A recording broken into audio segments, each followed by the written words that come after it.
My name's Anna, and if you told me a year ago I'd be living in a house where secrets were as common as the dust particles in the air, I'd have laughed. But here I am, married to the most genuine guy I met back in college, Mark.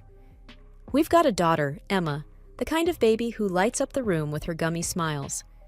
Mark's grandparents, George and Ellen, are the sort who you read about in feel-good stories. Wealthy, generous, and with hearts so big, you wonder how they fit in their chests. I remember the first time I sat across Mark at the college cafeteria, him with his physics textbooks, and me with my sketch pad. We clicked like two puzzle pieces. A year into our marriage, I realized some pieces were missing, like the whole picture of his family. He never talked about his parents, and I never pushed it. Until today. So, Mark, why haven't we ever visited your mom and dad? I asked casually one evening as we watched Emma on the baby monitor. Mark looked at me, then at the monitor, and sighed. Anna, it's complicated. My mom, she's not the kind of person you want around Emma. Complicated how? I prodded, handing him a mug of coffee. He took a sip, eyes fixed on the steam rising like the ghosts of words he didn't want to say. My mom had me when she was really young, ran off with some guy who wasn't worth a dime. She left me with Grandma and Grandpa. They're the ones who raised me. And your dad? I asked, the question hanging awkwardly between us. Don't know, don't care. He was gone before I was even born. As for my mom, Liza, she's Liza. Shows up when she needs money, then disappears again. I reached over and squeezed his hand. I'm sorry, I didn't mean to. It's okay, he interrupted. You should know, especially now with Emma. The truth is, my grandparents are my parents.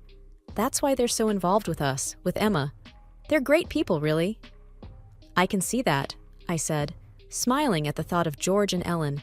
They're amazing with her. Just then, the baby monitor crackled to life, Emma's fussing breaking the heavy silence. I stood up, feeling the weight of the family history Mark had just shared.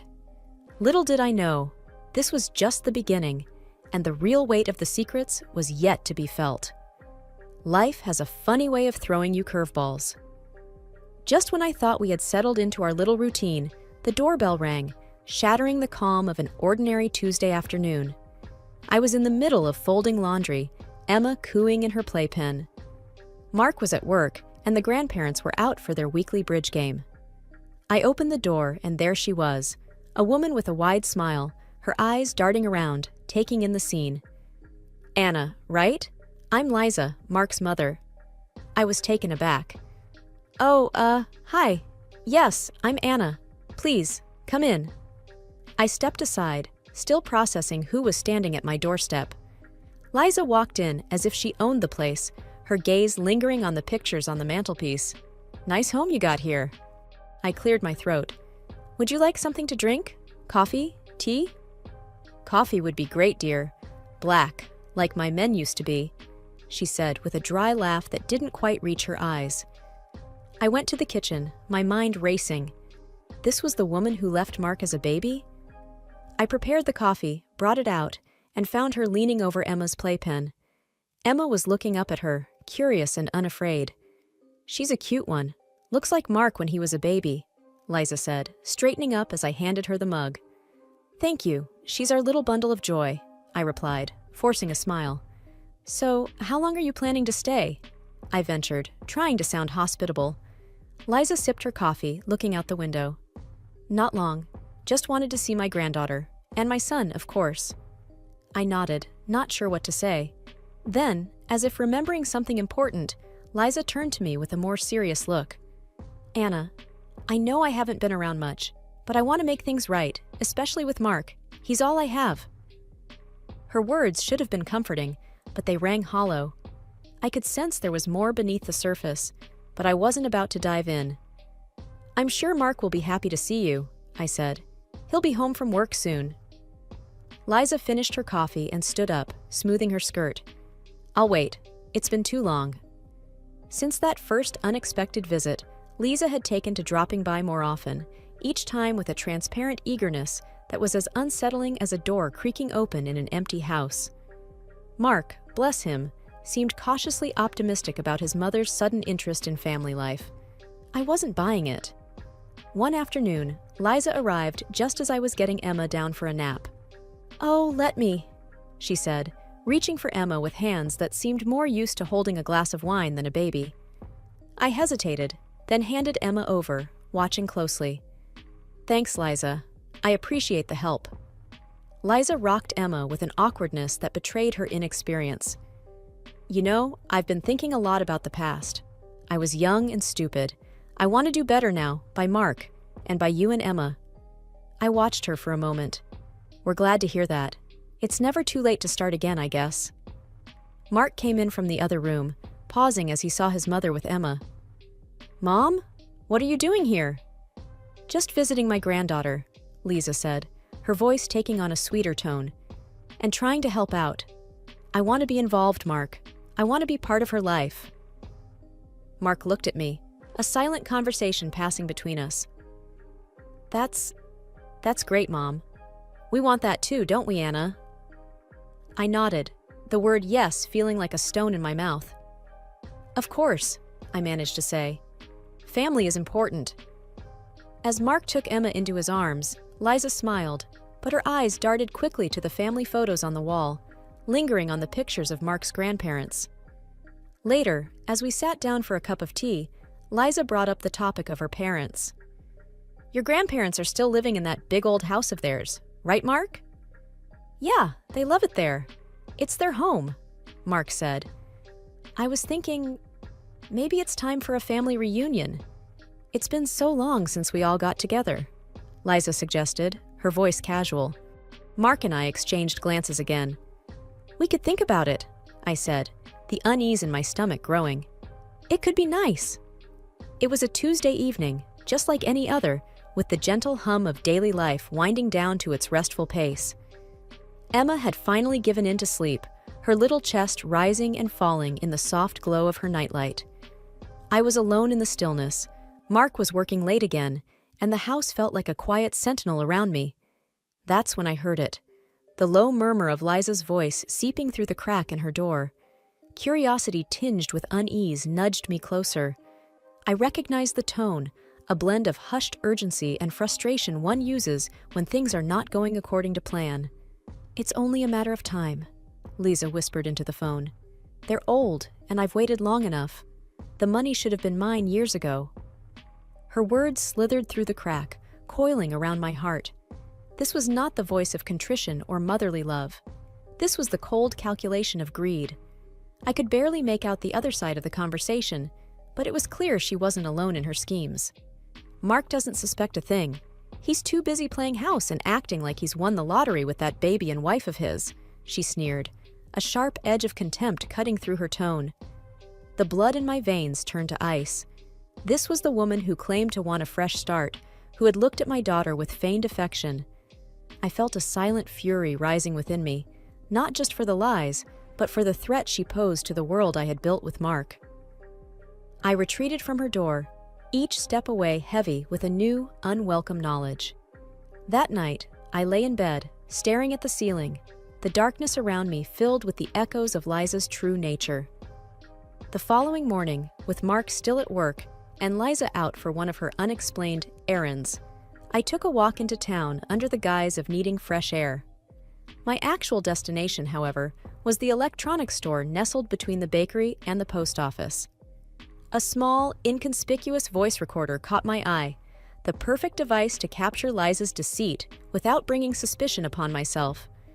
I spent the afternoon testing the recorder, finding its range, and discovering the best place to hide it. It needed to be somewhere close enough to catch her words, but hidden from her prying eyes. As the sun dipped low and the sky painted itself in shades of dusk, I found the spot, a small nook behind a family portrait on the living room shelf. That evening, as we all sat down to dinner, Liza playing her part to perfection, I felt the weight of the recorder in my pocket. It was a weight filled with purpose. I exchanged pleasantries and laughed at the appropriate moments, but my mind was elsewhere, focused on the task at hand. After dinner, as Mark tended to Emma and Liza excused herself to her room, I slipped the recorder out and placed it in its hiding spot. The red light blinked once, then steadied, a sentinel in the night. Days passed, and each night I retrieved the recorder, scanning through the audio with bated breath.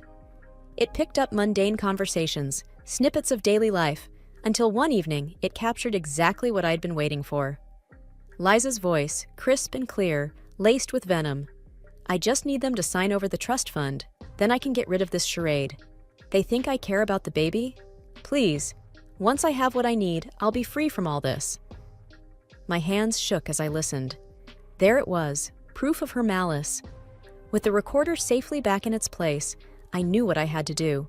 I had to wait for the right moment, for the undeniable evidence that would strip away her mask once and for all. A couple of days after planting the voice recorder, I was doing chores around the house while Emma was napping in her crib. Liza thought she had the house to herself. Mark was at work, and I was supposedly out running errands. Quietly, I had stayed behind, a silent guardian lurking in the shadows of my own home. From my hidden spot, I could hear Liza pacing back and forth in the living room. She stopped by Emma's crib, and her voice, laced with disdain, broke the silence. "You're just an ugly doll, aren't you? Another pawn in their perfect little family," she muttered. I couldn't take it anymore. I stepped into the room, my voice tight but controlled. "How dare you speak about Emma that way?" Liza spun around, startled, her expression twisting into a sneer. "Oh, the perfect mother has heard me. What are you going to do? It's the truth. That child is nothing but a burden." I felt my hands ball into fists. The effort to keep from shaking was immense. "Emma is a beautiful, innocent child. She's your granddaughter." "That doesn't mean anything to me. She's just in the way." Liza spat back, her eyes cold and calculating. "Why are you even here, Liza? What do you want from us?"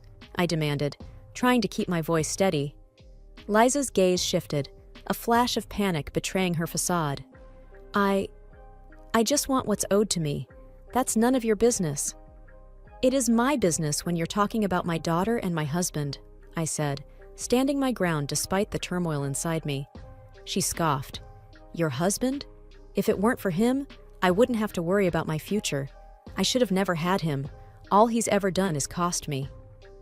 The harshness of her words stung, but I knew I couldn't lose my composure. "You should leave, Liza. This is our home, and you're not welcome here if you can't respect us." Liza's eyes darted to the door and back to me. "This isn't over," she hissed before storming out, her departure leaving a trail of tension in the air. The evening of the revelation had arrived almost like any other, except for the tension that hummed through the house like electricity before a storm. We were gathered around the dinner table, Mark, his grandparents, Emma snug in her high chair, and Liza, draped in her best attempt at humility. The clink of cutlery on plates filled the air as George and Ellen, Mark's grandparents, praised Liza's newfound maternal instincts. "It's just wonderful to see you taking an interest in your son's life again, Liza," Ellen said, a smile of relief playing on her lips. Liza beamed, basking in the glow of the undeserved commendation. "Thank you, Mom. It means a lot to me. It's all about family, isn't it?" I exchanged a glance with Mark, who looked as if he was trying to convince himself that this was real, that the mother he had longed for was finally here. "Yeah, family is everything," he echoed, though his eyes didn't quite meet hers. As the main course was cleared and dessert was served, a lump formed in my throat. It was now or never. I excused myself to get Emma a bib from the living room, my hands trembling as they grasped the recorder. With a steadying breath, I returned to the dining room, the device concealed in my palm. "Actually, there's something I'd like to share," I announced, my voice cutting through the pleasant chatter. All eyes turned to me, including Liza's, which narrowed ever so slightly. I looked at Mark, giving him a silent apology for what I was about to unveil. Then, with a click, Liza's voice filled the room, the same biting words from the recording echoing off the walls. "Should have never had him. All he's ever done is cost me." The room fell silent, the air sucked out of it. Ellen's fork dropped to her plate with a clatter. George's face turned an alarming shade of red, while Mark sat frozen, his face pale as if he'd seen a ghost. Liza stood abruptly, her chair scraping back violently. "What is this?" she spat, her eyes darting wildly as she looked for an escape or an excuse. "Tell them, Liza," I said firmly. Tell them how you really feel about your family. Mark finally found his voice, a mixture of hurt and anger. Mom? What's she talking about? What is this? Liza's facade crumbled, her shoulders slumping as the weight of her own words bore down on her. It's nothing, it's not what it sounds like. But it is, Liza, I interjected. It's exactly what it sounds like. You only came back for the money. You don't care about us, about Emma. You said it yourself.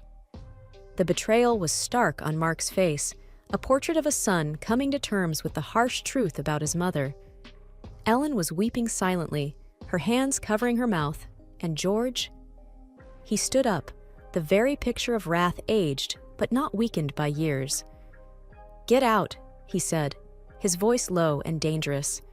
You are no daughter of mine. Liza looked around, her eyes desperate for any sign of sympathy, but found none. Without another word, she left. The aftermath of the dinner was a quiet storm. Mark and I cleaned up the table in silence, the clinking of the dishes punctuating the heavy air. George sat motionless, staring at the space where Liza had been, and Ellen dabbed at her eyes with a napkin, the remnants of her tears still evident. I can't believe she would say those things, Ellen finally whispered, her voice a fragile thread. George reached over, his hand covering hers. We knew she was troubled, but this is unforgivable. Mark hadn't said a word since Liza left. He was lost in thought, his eyes clouded with a mix of emotions. I wanted to reach out, to comfort him, but I knew he needed a moment to process everything. Finally, he spoke, his voice hoarse. I'm sorry, everyone. I thought maybe she had changed. You have nothing to apologize for, I told him, placing a hand on his arm. We all wanted to believe in her, for your sake. George rose from his chair, a sense of purpose ironing out the lines of fatigue on his face. I'll have my lawyer here first thing in the morning. We need to make things right, legally. Liza can't be allowed to do any more damage. The next morning, the lawyer, Mr. Hammond, was as good as George's word. He arrived with papers in hand, ready to amend wills and trusts and ensure Liza's deceit wouldn't be rewarded. As of today, she will be removed from all documents pertaining to your estate, Mr. Hammond said, his pen poised over the paper. Mark nodded solemnly. Do it. I don't want her to have any claim to anything after what she's done. And what about you, Mark? Mr. Hammond asked, looking up. This will mean a significant change in the distribution of assets. Mark looked at Emma, who was gurgling happily in her high chair, blissfully unaware of the gravity in the room. I want to make sure Emma's future is secure. That's all that matters to me. And it shall be done, Mr. Hammond assured him, his pen scratching the changes into permanence. As the lawyer left, Ellen came over to us, her usual warmth slowly returning. You did the right thing, Mark. And Anna, we can't thank you enough for bringing the truth to light. It's not me who you should be thanking, I said, squeezing her hand. It's Emma. She's the one who brought us all together. Mark pulled me into a hug, his embrace a silent thank you for standing by him through the storm. We'll get through this, I whispered. Together. George, standing by the window, looked over at us, a soft smile breaking through. We've weathered worse, haven't we, Ellen? That we have, she agreed, her hand finding his. One evening, as Mark and I sat on the porch watching the sunset, he broke the silence. You know, I keep thinking about what happened. I can't shake it off.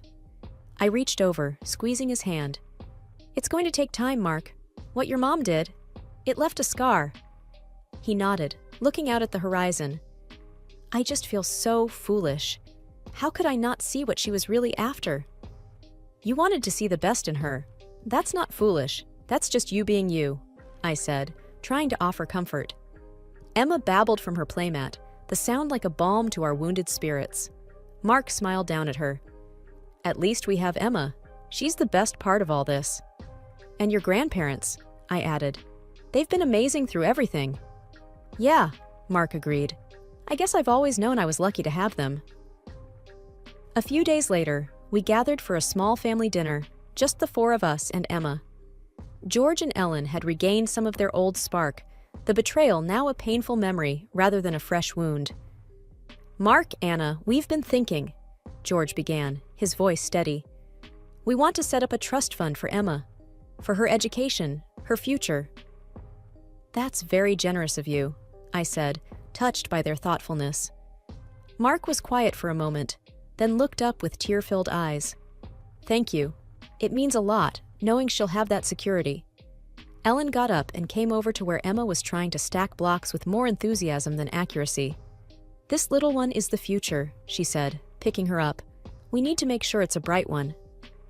The conversation turned lighter then, drifting to everyday things. The garden needing tending, the car making a funny noise, plans for Emma's first birthday.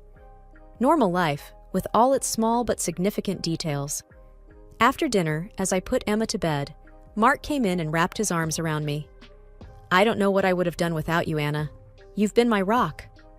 I leaned back against him. "I'll always be here, for you and for Emma. We're a team." He kissed the top of my head, and we stood there in silence, watching our daughter sleep. The journey had been rough, the road twisted with deception and hurt, but we had come through it, not unscathed, but stronger.